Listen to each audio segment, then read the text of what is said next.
Halo sobat Nime yang pingin nanam padi tapi tidak tahu di mana dan sama siapa. Makanya cari kerja dulu sobat, baru bisa menanam padi yang halal. Tapi kalau mau yang haram gampang sih, cuman 150.000 udah dapat, tapi yang spek biasa lah. Tapi kalau mau yang spek-spek kayak idol-idol Korea tuh harga-harga Poco M3 lah. Tapi ingat, cuma 15 menit. Dalam kesempatan kali ini, Bang Jack mau melanjutkan lagi Immortal Sword Reverse Sword atau Sinetron Dunia Kebalik part ke-9. Oke, langsung aja yuk kita gas! Part ke-9 mereview sedikit dari part 8, di mana King yang sedang intip-intip seseorang yang sedang duel. Ia pun ketahuan. Ia yang ketahuan oleh wanita itu langsung saja ditonjok dengan kekuatan full power. Tapi serangan itu pun dapat ditahan oleh King, dan ia juga menyiapkan serangan balasan yang ada di tangan sebelah kirinya. Selain serangan pedang King dapat dihindari, King juga didor menggunakan beceng sama si wanita yang sadis ini. Tembakan beceng wanita ini bukanlah tembakan beceng sembarangan, karena menghasilkan daya ledak yang sangat kuat. Walaupun serangan itu dapat dihindari oleh King, dan ia membalas dengan cara mencocol si wanita itu. Oke, langsung kita masukin di part ke-9. King setelah mengeksekusi wanita itu, ia terlihat sangat kelelahan. Dari pertarungan itu, ia juga mendapatkan sebagian luka di tubuhnya. Ia pun melakukan kultivasi untuk menekan kerusakan yang disebabkan oleh tembakan si wanita itu. Tapi kultivasi yang ia lakukan tidak berefek banyak, bahkan luka yang ia terima kini mulai membusuk. King pun memeriksa senjata yang digunakan oleh wanita itu. Ia merasa kalau senjata itu tidak banyak atau tidak istimewa, tapi ia curiga dengan pelor yang digunakan, karena di pelor itu dilapisi oleh energi yang sangat kuat. Lalu di kediaman si gadis mungil kita, ia terlihat lagi santuy sedang scroll Shopee. Ia pun dikejutkan dengan King yang tiba-tiba saja datang dengan kondisi yang sangat mengerikan. Ia yang panik tidak tahu harus berbuat apa. Ia juga berencana untuk membawa King ke rumah sakit. Tapi King pun menolaknya. Ia meminta si gadis ini untuk melakukan operasi ringan untuk dirinya. Tapi si gadis kecil ini pun yang tidak memiliki pengalaman itu, ia pun tidak tahu harus berbuat apa. Tapi ia pun kepikiran seseorang, ya itu adalah Chen Si. Tak lama setelahnya, Chen Si pun yang mendapatkan kabar kalau King dalam kondisi sakaratul maut. Ia pun tiba di rumah si gadis kecil ini. Ia yang melihat luka yang diterima King, ia pun langsung saja melakukan operasi kecil, yang membuat si gadis kecil ini pun cemas, karena ia belum pernah melihat hal seperti ini. Yang lebih mengerikan lagi, yang melakukan operasi bukanlah seorang dokter, tapi gadis yang suka mabuk. Tak lama setelah operasi itu, kini King pun terlihat tertidur. Melihat King tertidur membuat si gadis kecil ini pun khawatir. Ia berpikir apakah King akan baik-baik saja atau bagaimana. Chen Si pun meyakinkan si gadis kecil ini untuk tidak perlu khawatir. Ia juga meminta si gadis kecil ini untuk membawakannya segelas air. Sementara si gadis kecil ini mencari air, Chen Si pun menghampiri King dengan hawa membunuh yang sangat kuat. Ia pun bertanya tentang apa yang terjadi dengan King. Tapi yang ia tanya adalah hubungan apa yang dimiliki King oleh Chen Huahua, si gadis kecil. King yang sudah ke gap, ia pun tidak tahu harus mengatakan apa. Ia kini jujur dengan keadaannya. Ia mengatakan kalau Chen Si boleh memiliki banyak pria di sekitarnya. Ia juga mengatakan kalau dirinya harusnya boleh juga memiliki beberapa wanita di sekitarnya. Mendengarkan jawaban itu membuat Chen Si pun tidak puas. Ia hanya akan puas jika dipuaskan di ranjang. Lanjut. Chen Si pun mengatakan oke. Dia pun akhirnya dapat menerima perkataan King. Tapi yang masih tidak ia terima kenapa King dalam kondisi sakaratul maut malah pergi ke rumah Chen Huahua, bukan ke rumahnya. King pun beralasan kalau di rumah Chen Si terlalu banyak mata-mata. Ia takut itu akan mencurigakan. Pada akhirnya Chen Si pun bertanya kenapa King menjadi seperti ini. King pun mengatakan kalau dirinya menjadi seperti ini setelah ia bertarung dengan utusan sipir. Mendengar itu membuat Chen-si dan si gadis kecil ini pun sangat terkejut. King pun beralasan ia menjadi seperti ini karena ia hanya membela diri. Setelahnya ia pun mengeluarkan pelor yang ia temui di sana. Pelor yang digunakan untuk melukai dirinya. Chen-si yang melihat pelor itu ia pun sangat tidak percaya kalau King dapat selamat dari kejadian itu. Ia mengatakan kalau pelor ini disebut Wang Chuan. Pelor ini hanya dimiliki oleh Biro Khusus Pengawas Militer. Dan tentunya tidak sembarang orang yang dapat memiliki pelor itu. Chen-si menjelaskan kalau pelor ini hanya digunakan oleh utusan Jianwu yang terbagi menjadi 5 tingkatan. Kini ia pun menjelaskan dari tingkatan berwarna merah, kuning, hijau, biru, dan ungu. Dari setiap warna-warna menentukan level dari penggunanya. Dari yang terkuat hingga yang terlemah. Dan tentunya walaupun di sini ia terlemah, tapi itu pun cukup untuk menghancurkan suatu kota. Chen-si pun juga menjelaskan tentang tingkatan level kultivasi yang ada di dunia ini, mulai dari Ru Jing, Wu Jing, Xin Jing, transformasi, dan Shen Jing. Dan setiap ranah dibagi menjadi 9 tingkatan. Dengan bangga, ia juga mengatakan kalau dirinya sudah berada di ranah Ru Jing tahap 9. Setelah mendengar itu, King pun tidak terkejut. Ia hanya be aja gitu kan. Ia pun kini membuka lengan bajunya yang memperlihatkan luka yang dimilikinya sudah membaik. Dan tentu saja hal itu membuat Chen-si terkejut karena tidak mungkin luka itu dapat hilang dalam hitungan menit. Tak lama setelah itu, kini alarm HP milik King pun berbunyi. King yang melihat itu ia pun panik karena ia harus berangkat sekolah. Chen-si yang melihat itu ia pun terkejut. Ia mengira kenapa King kok panik gitu kan. Tapi begitu ia tahu kalau King mau sekolah, ia pun marah. Ia pun meminta King untuk segera beristirahat saja. Dan hal itu tentu dibenarkan oleh si gadis imut ini. Tapi King pun mengatakan kalau dirinya harus tetap berangkat sekolah.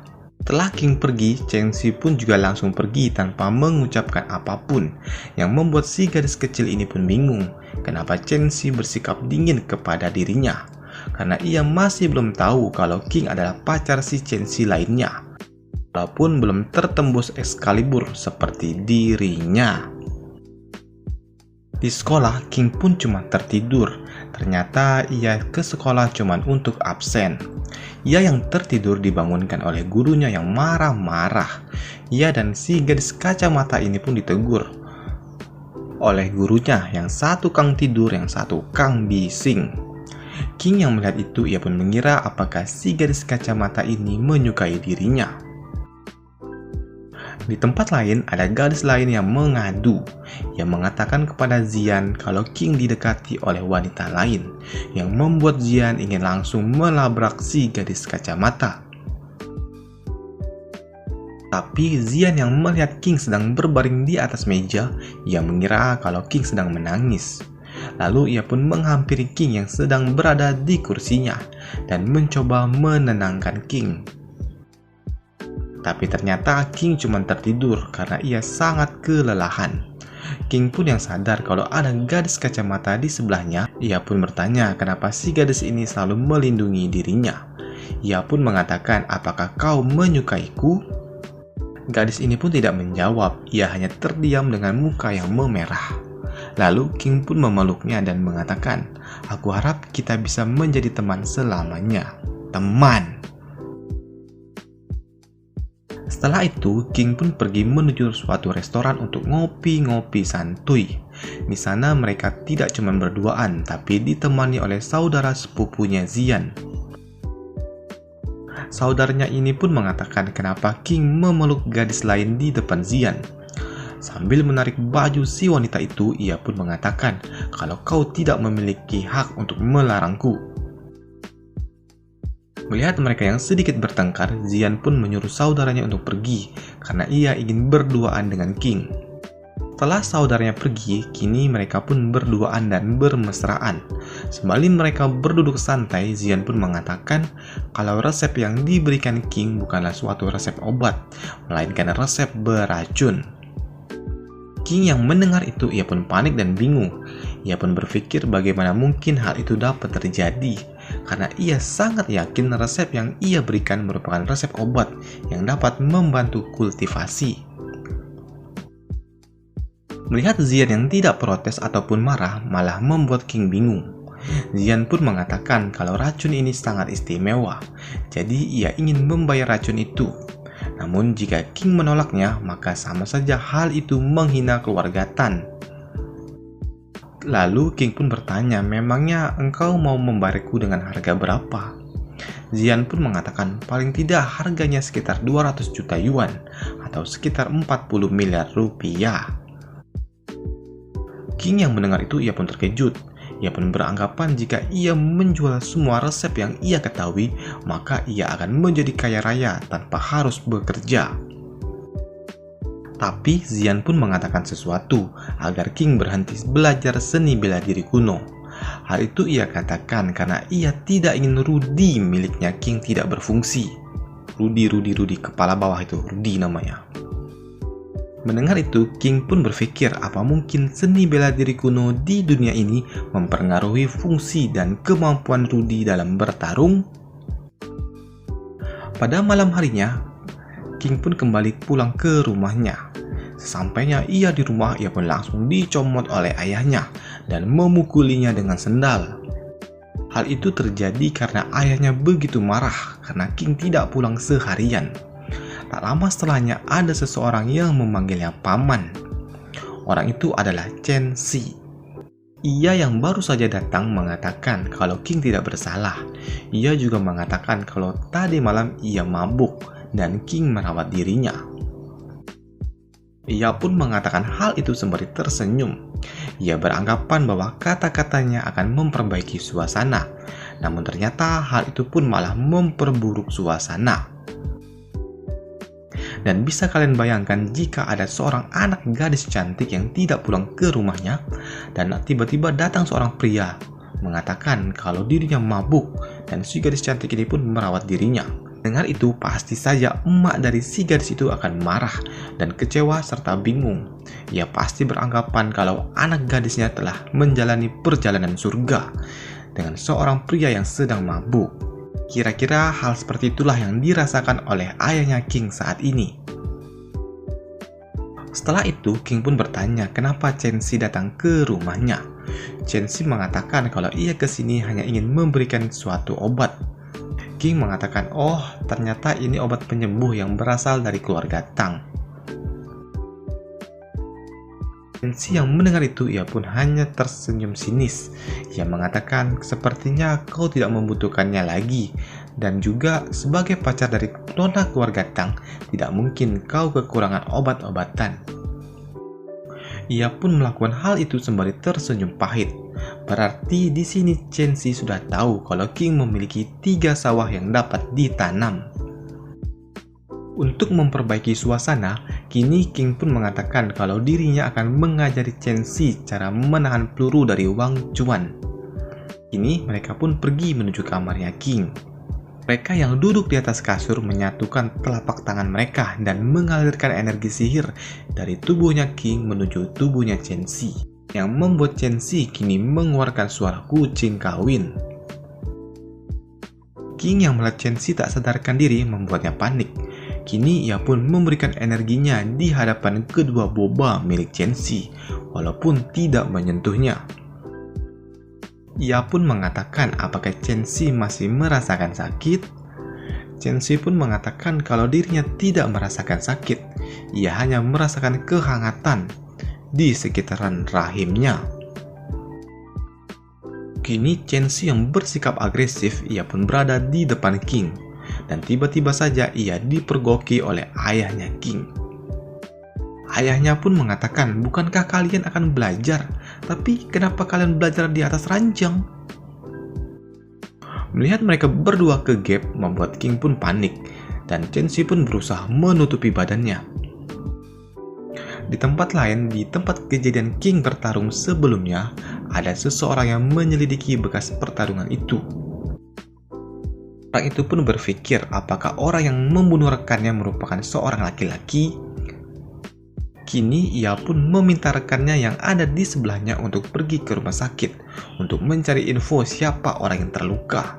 Ia juga meminta agar ia memeriksa aliran obat yang ada di pasar gelap. Tapi rekannya pun bertanya, selama ia melakukan tugas itu, apa yang dilakukan oleh nona yang ada di sebelahnya? Gadis bertubuh padat ini pun mengatakan kalau dirinya akan pergi untuk menemui tunangannya, karena ia mendengar kalau tunangannya terlihat cukup tampan. Kembali ke tempat King, kini ia pun sedang melakukan kultivasi untuk membuat sarung pedang miliknya. Selain itu, ia juga membuat suatu topeng agar ia tidak mudah dikenali saat ia harus berhadapan dengan orang-orang dari Jianwu. Tak lama setelahnya, teleponnya pun kembali berbunyi. Ternyata suara itu berasal dari pesan yang dikirimkan oleh Chen Xi. Ia pun mengajak King untuk pergi makan malam bersama ibunya. Setibanya di restoran, mereka pun makan bertiga. Si tante seksi ini pun mengatakan apakah obat yang dimiliki King telah siap untuk digunakan. King pun mengatakan kalau dirinya belum menyelesaikan obat-obatan itu karena ia masih menunggu bahan-bahan yang belum ia miliki. Ia juga mengatakan mungkin membutuhkan waktu sekitar 1 minggu ke depan. Tante juga bertanya berapa harga yang diinginkan oleh King. King pun menjawab kalau ia tidak membutuhkan uang. Ia hanya ingin meminjam metode latihan seni bela diri milik keluargai. Tapi tiba-tiba saja suasana di tempat makan pun menjadi suram. King pun bertanya, mungkinkah ia mengatakan sesuatu yang salah?